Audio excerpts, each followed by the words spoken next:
Hello friends, welcome to my channel. आज हम discuss करेंगे Indian economy on the eve of independence के third part के बारे में। 2 वीडियोस हम ऑलरेडी अपलोड कर चुके हैं। अगर वो वीडियोस आपने नहीं देखी तो उनका लिंक डिस्क्रिप्शन में गिवन है, आप उनको जाकर देख सकते हैं।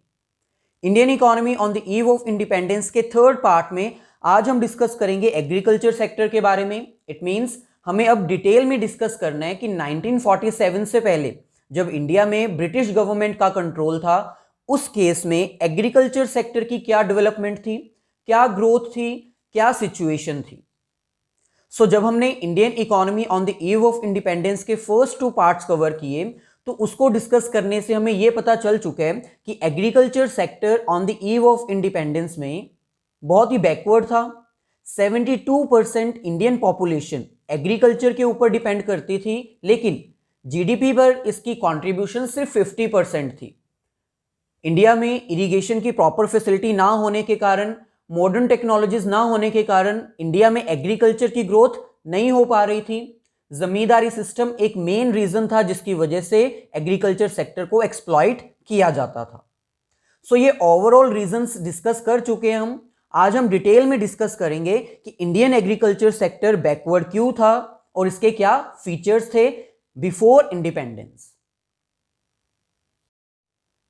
यहां पर हमें कह रहे हैं before independence the agriculture sector of India is backward on the ground of following features. Before independence जो इंडिया का एग्रीकल्चर सेक्टर था वो बहुत ही बैकवर्ड था। क्यों बैकवर्ड था? क्योंकि फॉलोइंग उसके कुछ फीचर्स हैं, फॉलोइंग कुछ उसके रीजंस हमें प्रोवाइड किए गए हैं। फर्स्ट हमारे पास है low production and low productivity.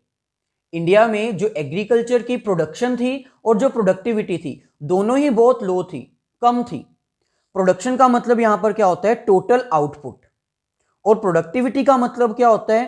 Total output according to per hectare of land. एक पर्टिकुलर लैंड में कितनी प्रोडक्शन की जाती है उसको हम बोलते हैं प्रोडक्टिविटी, और जो टोटल प्रोडक्शन की जाती है उसको हम बोलते हैं प्रोडक्शन। दोनों में डिफरेंस है। प्रोडक्शन और प्रोडक्टिविटी दोनों ही बहुत कम थी और इसके रीजंस को जस्टिफाई करने के लिए आपको ये डाटा रिवाइज करना होगा। अगर हम क्रॉप्स की बात करें तो 1947 से पहले मेन क्रॉप्स कौन सी प्रोडक्ट की जाती थी? Wheat and rice.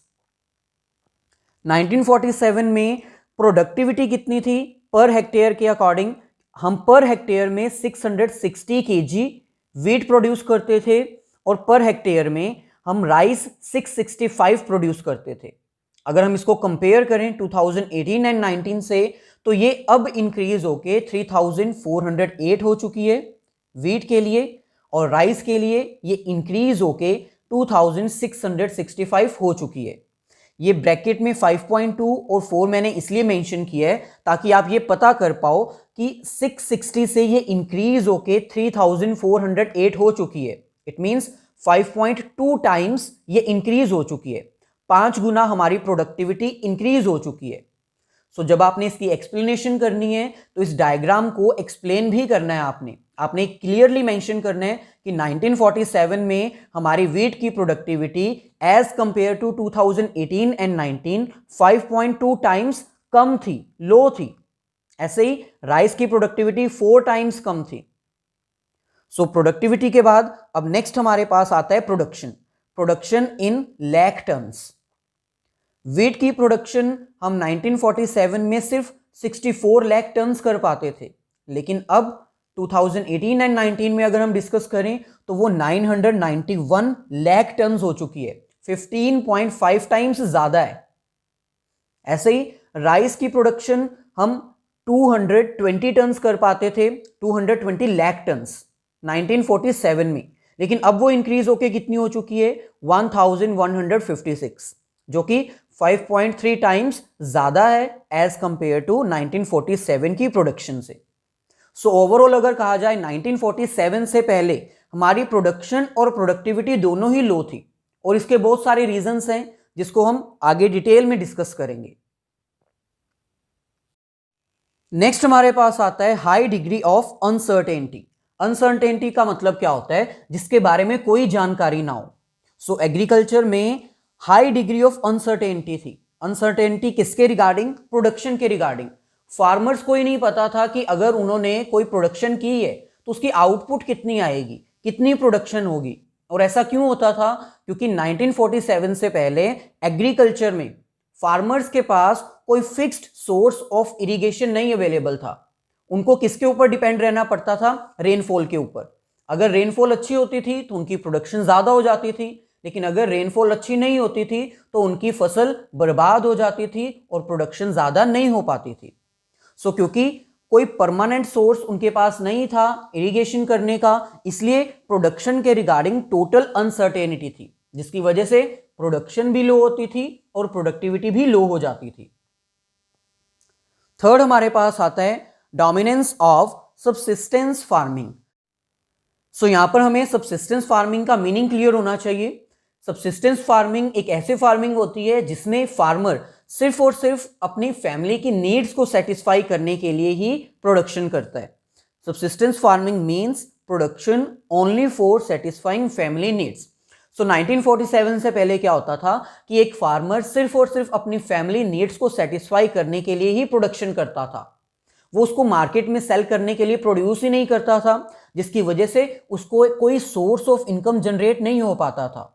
अब क्योंकि उसके पास कोई सोर्स ऑफ इनकम था ही नहीं, इसलिए जो एग्रीकल्चर सेक्टर है वो बैकवर्ड ही रह गया।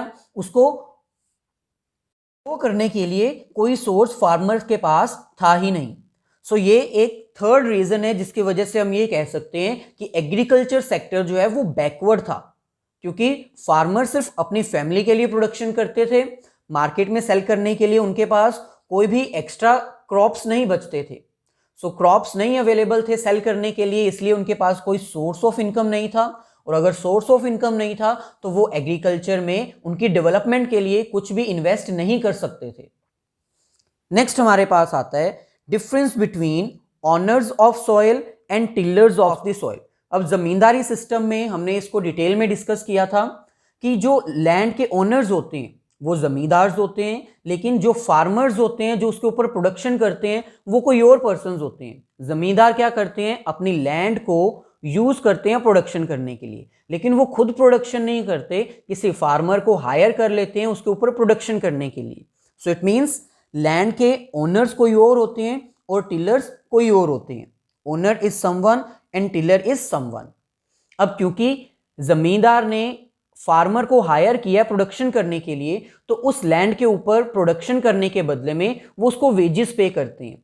वेजेस कैश में नहीं पे करते, वो क्या करते हैं, जितनी भी प्रोडक्शन होती है उसमें से कुछ अमाउंट, कुछ स्मॉल अमाउंट वो फार्मर को दे देते हैं, सिर्फ उनकी फैमिली नीड्स को सेटिस्फाई करने के लिए। In terms of wages, owners give small amount of output for subsistence. Wages के टर्म पर वो उनको स्मॉल अमाउंट ऑफ आउटपुट दे देते हैं, मतलब जितनी भी प्रोडक्शन हुई है उसमें से कुछ अमाउंट, अगर 100 केजीज की प्रोडक्शन हुई है तो 5 या 10 केजीज उसको प्रोवाइड कर देते हैं, ताकि वो सिर्फ अपनी सब्सिस्टेंस फैमिली नीड्स को ही फुलफिल कर पाए, कोई एक्स्ट्रा अमाउंट नहीं देते। सो इट मीन्स जो टिलर ऑफ सॉइल्स हैं, जो प्रोडक्शन करते हैं, उनके पास कुछ भी एक्स्ट्रा अमाउंट नहीं जाती। इट मीन्स वो एग्रीकल्चर की डेवलपमेंट के लिए कुछ भी कर ही नहीं सकते। दूसरी तरफ जितना भी सरप्लस बैलेंस है वो जमींदार्स के पास चला जाता है, और जमींदार्स उसको यूज करते हैं अपनी लग्जरी नीड्स को सेटिस्फाई करने के लिए। वो एग्रीकल्चर में कोई भी अमाउंट इन्वेस्ट नहीं करते, उसकी इंप्रूवमेंट करने के लिए कुछ भी नहीं करते। इसी की वजह से जो जमींदारी सिस्टम फॉलो किया गया था, इसकी वजह से ही एग्रीकल्चर सेक्टर जो है वो बैकवर्ड रहा और उसमें कोई भी ग्रोथ पॉसिबल नहीं हो पाई। Owners only interested in maximizing their rental income. जो ओनर्स हैं वो सिर्फ और सिर्फ अपनी रेंटल इनकम को इंक्रीज करते हैं। इट मीन्स जो भी आउटपुट होती है उसमें से मैक्सिमम हिस्सा वो अपने पास रखते हैं, मैक्सिमम से मैक्सिमम पोर्शन अपने पास रख लेते हैं, और कुछ स्मॉल अमाउंट जो टिलर है, जो फार्मर है, उसको प्रोवाइड कर देते हैं। इसकी वजह से जो एग्रीकल्चर सेक्टर है वो बैकवर्ड रहा, क्योंकि जमींदार सिर्फ और सिर्फ अपनी लग्जरीज की तरफ ध्यान देते हैं, एग्रीकल्चर के डेवलपमेंट के लिए कोई भी पोर्शन वो इन्वेस्ट नहीं करते थे। सो ये हमारे पास फिफ्थ रीजन जिसकी वजह से हम ये कह सकते हैं कि बिफोर 1947 एग्रीकल्चर सेक्टर बहुत ही बैकवर्ड था। Small and fragmented holdings. Small and fragmented holdings का मतलब है कि जितने भी फार्मर्स थे जिनके पास अपनी लैंड अवेलेबल थी प्रोडक्शन करने के लिए, वो लैंड बहुत ही स्मॉल पीसेस में थी, जिसके ऊपर हम modern technologies, modern methods, modern machines use नहीं कर सकते थे प्रोडक्शन के लिए।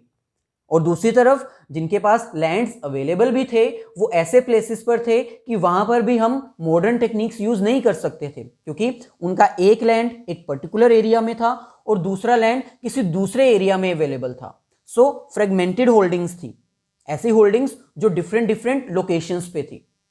सो holders of land are having small pieces of land, along with that holdings are fragmented. So जितने भी लैंड के ओनर्स थे उनके पास या तो लैंड की जो पीसेज हैं वो स्मॉल अमाउंट में थे जहां पर हम मॉडर्न मशीन्स नहीं अप्लाई कर सकते थे, या फिर ऐसे प्लेसेस पर थे कि वो डिफरेंट लोकेलिटीज में चले जाते थे। सो अगर ऐसी लोकेशन में अवेलेबल होंगे तो वहां पर भी हम modern techniques, modern machines use नहीं कर सकते थे।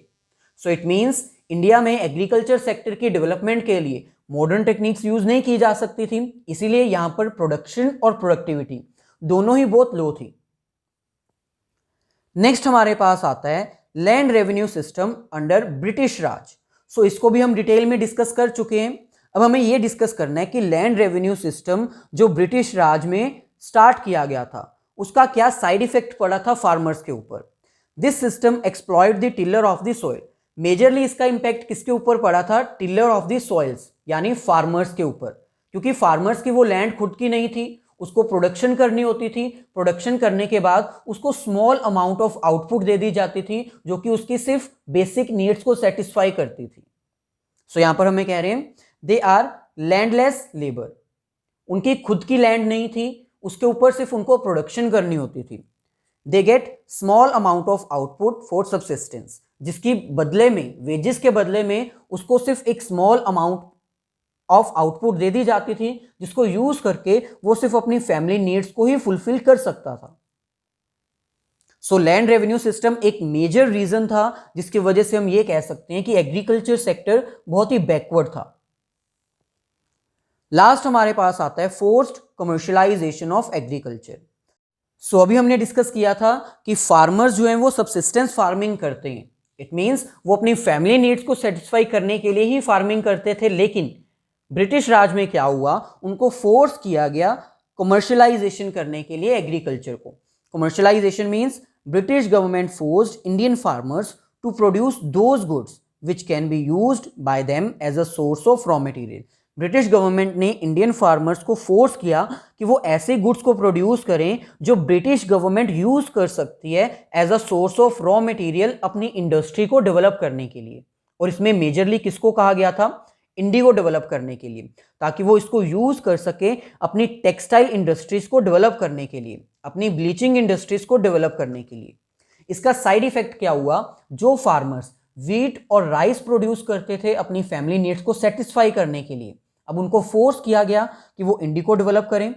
अब क्योंकि इंडिगो से उनकी फैमिली की नीड्स सेटिस्फाई नहीं होती, इसलिए उनको राइस और व्हीट मार्केट से परचेज करना पड़ा।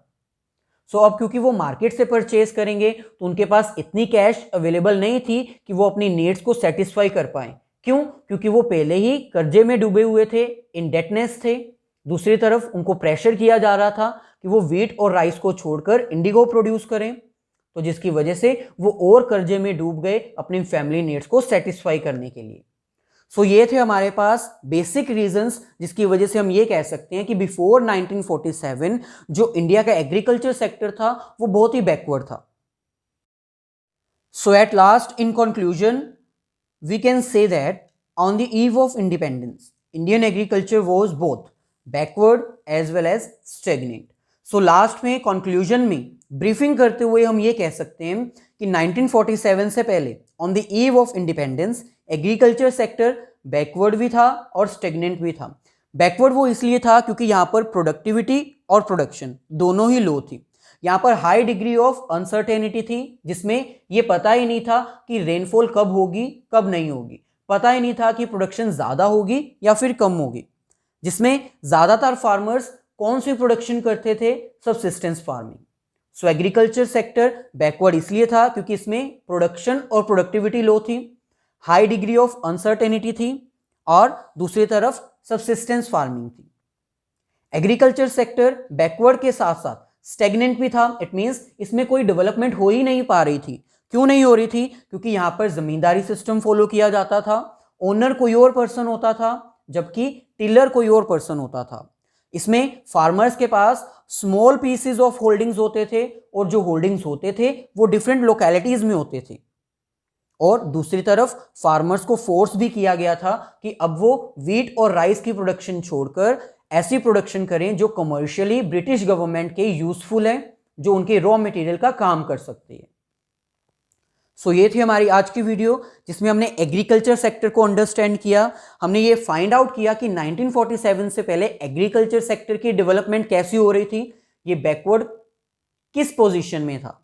आई होप ये वीडियो आपको हेल्प करेगी एग्रीकल्चर सेक्टर के रिगार्डिंग अच्छे से अंडरस्टैंड करने में। अगर वीडियो अच्छी लगी है तो प्लीज़ इसको अपने सभी फ्रेंड्स के साथ शेयर कीजिए। चैनल पर न्यू हैं तो सब्सक्राइब कर लीजिए और वीडियो को लाइक कर दीजिए।